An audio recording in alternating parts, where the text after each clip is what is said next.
Hi, I'm Geraldine Coggins and I'm the Green Party candidate for Altrincham and Sale West.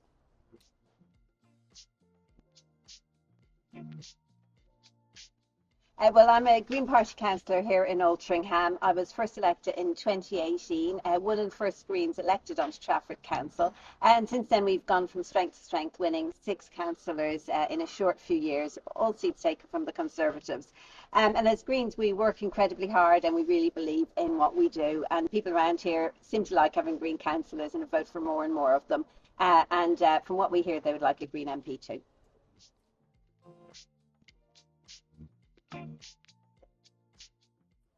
Well, I first got involved in the Green Party around the time of the 2010 general election, and I had the three old parties to vote for, and I thought, why is nobody talking about the climate crisis? Why is this not the top issue on the agenda of all the parties? And I didn't have a Green candidate, but I decided to join the Green Party because I thought that was a way I could support it. So by the time the next election came around in 2015, I was guaranteed to have a Green Party candidate to vote for because I stood myself and voted for myself. And I haven't stopped since.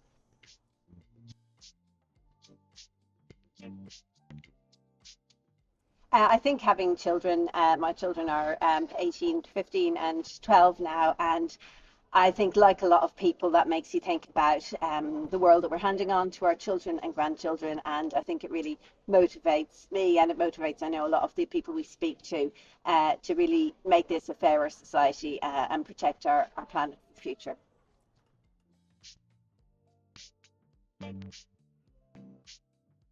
That's a really good question, and we knock on doors and talk to people in this area all year round, so we have a good idea of the issues that are important to people. I would say one of the top issues that comes up when we talk to people is actually road safety. So many people are afraid to have their children walk or cycle to school. So many people are frustrated by traffic jams and the dirty air that we're breathing in. So as Greens, we'd like to see some changes in that. We would like to ban pavement parking so that it's safe for everybody, people with wheelchairs, people with buggies, and people with difficulty seeing, to actually safely walk down the street. We'd also like to see 20 mile per hour being the default limit for built up areas, and that would really be a game changer to the way we move about, and would make it much safer for people to walk and cycle. And there's lots more we'd like to do on that, but other two issues, very much the state of our public services, our NHS, our council services, everything is really struggling. The public services are on their knees after 14 years of austerity, and we want to see a really big investment in our NHS, in our local services to make things better. Here in Altrincham, for example, our minor injuries unit has been closed for a really long time now, and that is caused by staffing issues. We've talked to the NHS people involved, and they just can't recruit the advanced skilled nurses that they need. So we really need investment into training, into retaining staff who've had such a difficult time through the pandemic, and into all our local services. And thirdly, I would say the cost of living crisis is really affecting people in this area. A lot of people are struggling. A lot of people who've never had to worry about money before have actually started to have to do that in recent years. And as Greens, we see the cost of living crisis and the climate crisis as being really interrelated, and that the solutions for one will really affect the solutions for the other. So, for example, we want to bring in insulation schemes so that it's very cheap and easy for people to insulate their homes, insulate our schools and hospitals, our workplaces and businesses, and that will give us warm, cozy homes. It will reduce illnesses caused by living in damp conditions, but it will also bring down your bills, which will make a huge difference because energy bills have been a big part of the problem. It would give us energy security because we wouldn't be relying so much on energy brought in from other countries because we'd be using less of it, and there's a huge amount of benefits. So I would say they're the top three.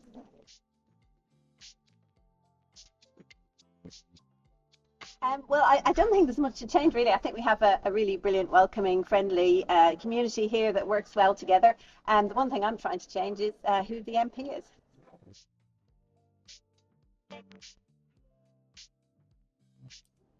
Well, there are so many changes we want to make, but some of the big ones include a rights of nature bill that would give nature legal personhood and will protect it from some of the problems we've seen, stopping things like building that's planned on Carrington Moss and Timperley Wedge.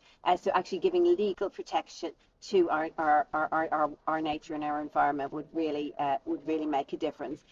We also want to see a Climate and Nature Act that would make the government seriously have to take on the latest science and tackle the climate emergency, because our environment is the most precious thing we have. We rely on it for our food, our air, our water, and we have to think about what we're handing on to our children and grandchildren.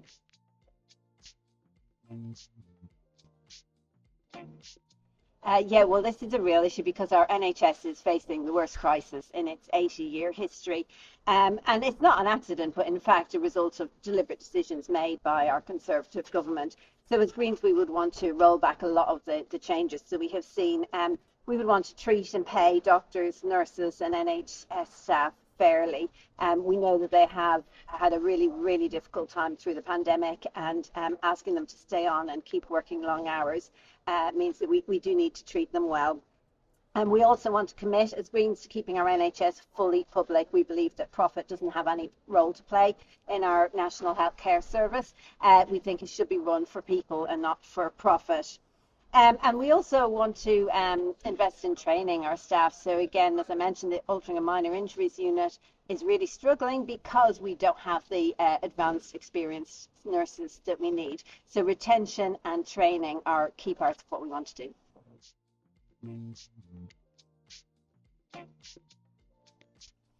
No, I don't. And as Greens, we have voted against the Places for Everyone plan all the way through, both here in Trafford and across Greater Manchester.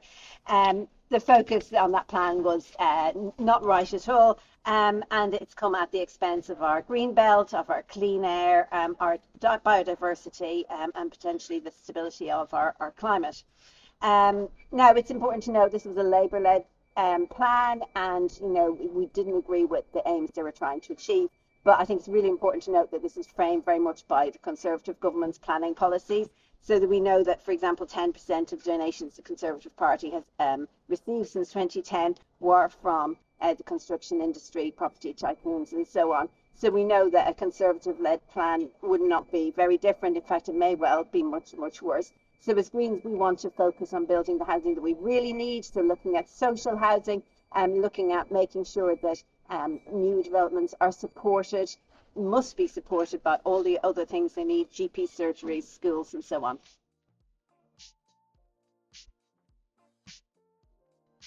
As an Altrincham councillor, we've been involved in this and trying to help North Kestrian to expand into the old Loretto premises. So I hope that will happen, and that's something that we've been supporting as local councillors. But also I think we have to look at why we have a shortage of places. So we've had over a decade of cuts to our education service, and we've got a teacher recruitment crisis and really large class sizes. And the situation, I think, for those with special educational needs is particularly dire. So we would want to start funding our education system properly and start paying teachers and treating them well, so that we would be retaining teachers, making it easier to boost numbers. And we also want to free up some more teacher time by abolishing SATs and abolishing Ofsted and actually empowering teachers to teach, and that will give us more teacher time, really. So I think working at a local level, we're supporting the expansion of North Kestrian, but nationally we would want to change our whole education system and really try and rescue it from what the Conservative government has done.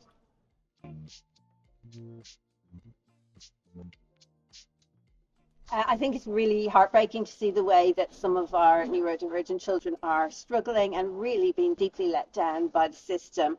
We know that our SEND services are just in permanent crisis because of austerity, and we know that actually more people are needing support as well. So we want to see a reform of early years education, including scrapping SATs, and investing in Sure Start centres, so that actually we would have far more resource available and more time to get early intervention. And we know that early intervention is really important with young children, young people with SEND. We also want to look at better funding within the mainstream school system for special educational needs, we need fully accessible buildings, we need specially trained teachers, and we need all the support that young people need in the classroom and on the way to and from school.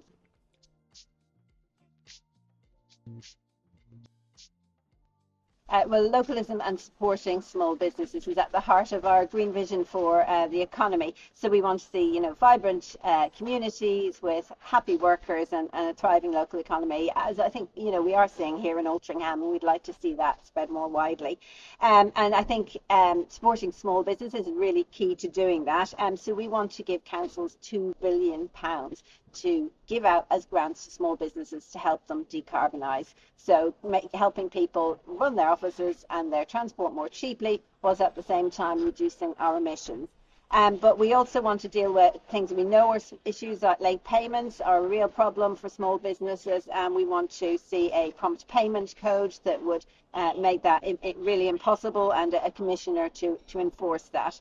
Another issue that I know is a big thing here in Altrincham, where hospitality is quite a big part of the economy, is VAT on hospitality. So we would like to see this at zero, and the same for cultural and sporting businesses. So we want to really champion the cause of small businesses and put them at the heart of our green economy.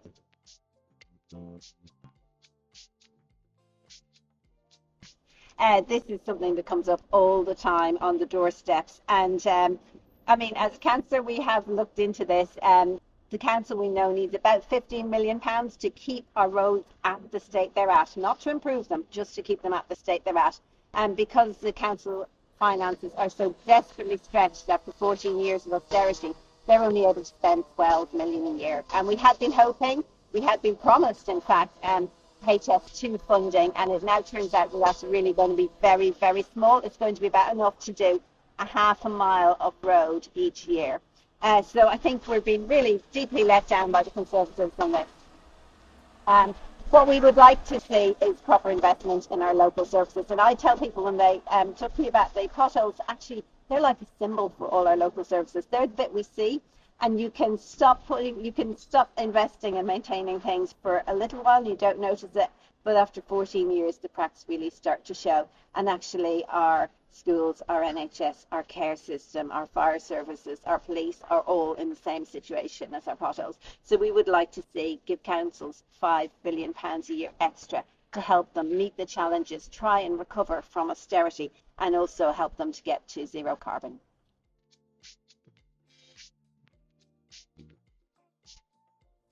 Well, we believe that everywhere should be a clean air zone, and we would like to see a Clean Air Act brought in to give everyone the right to breathe clean air.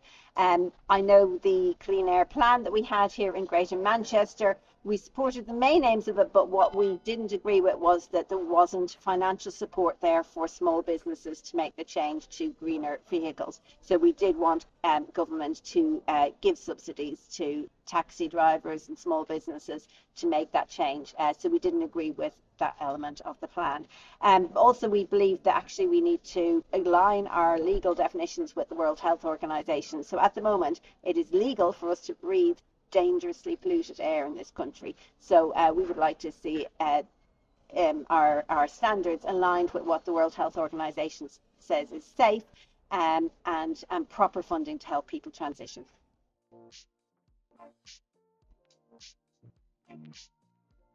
Caroline Lucas, of course, who's been our MP, Green MP for Brighton Pavilion, and I think has won the respect of so many people, both inside the House of Commons and around the country.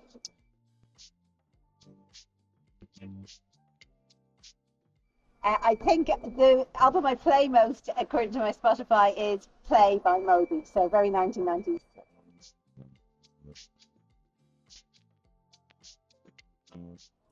That's really hard because I do read a lot, and the book I'm reading at the moment, I will tell you, is Overstory by Richard Powers, which is really amazing book where the trees are kind of the main characters and the people with the shorter lifespans come and go.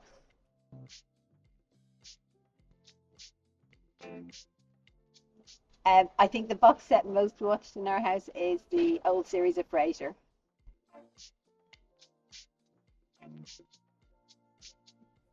That is a good one. I think when I do get the chance, my favourite place to go is, I think it's called the Garden Cafe in Hale. It's just by the level crossing, and they have really amazing, tasty, wholesome stuff.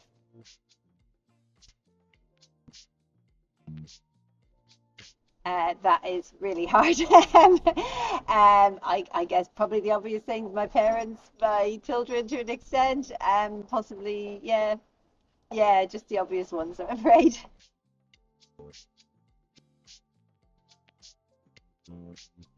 That's very hard as well. I have once competed in the World Irish Dancing Championships as part of a team.